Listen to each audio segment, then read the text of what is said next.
Okay, the purpose of this video is for you to be able to explain with photoelectron spectroscopy what's the theory behind it. All right, why? Dr. Square is a little bit confused, so he goes and asks Crazy Hair, and Crazy Hair, who loves analogies,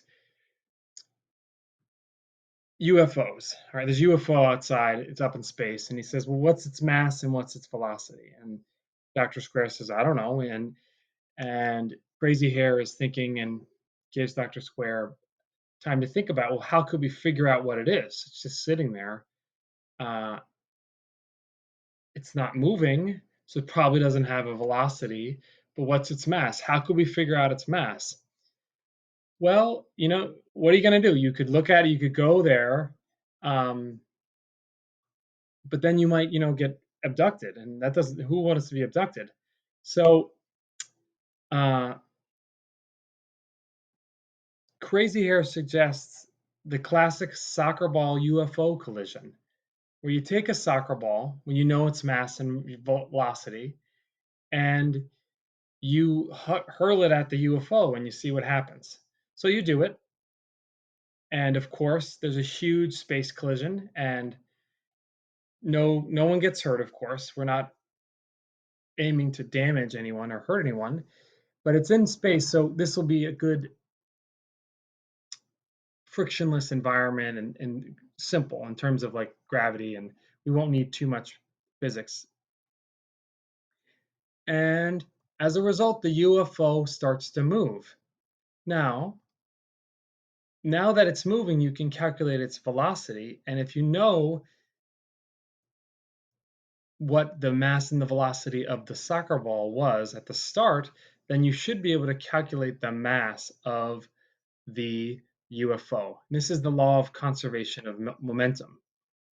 And Crazy Hair told this story, and he reminds Dr. Square of this.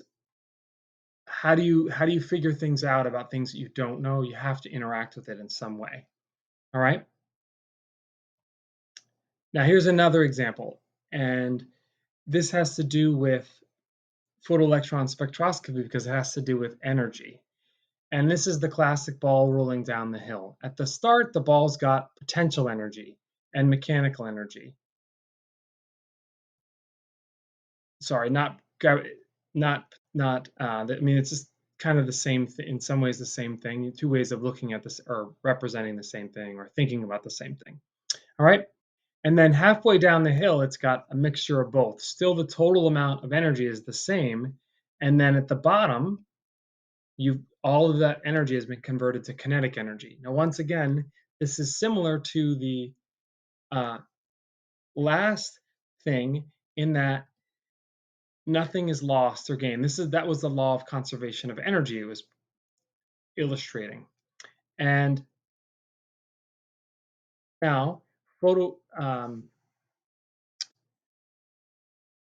Dr. Square, no, not Dr. Square. Crazy Hair brings up one other thing where you've got a metal plate and you shine light on it, and that causes electrons to bounce off or be ejected, which is known as the photoelectric effect.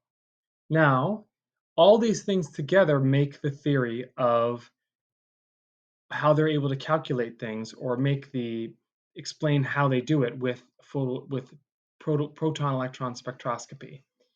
There's the law of conservation of energy and the photoelectric effect. It's combining those two things to make to one thing to make some deductions about your samples in the center. All right. Now, just want to remind you of the basic setup.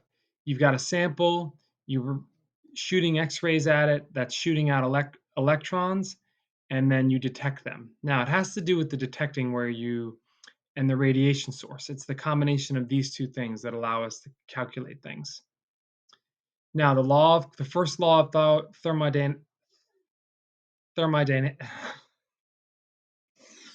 energy can't be created or destroyed, all right?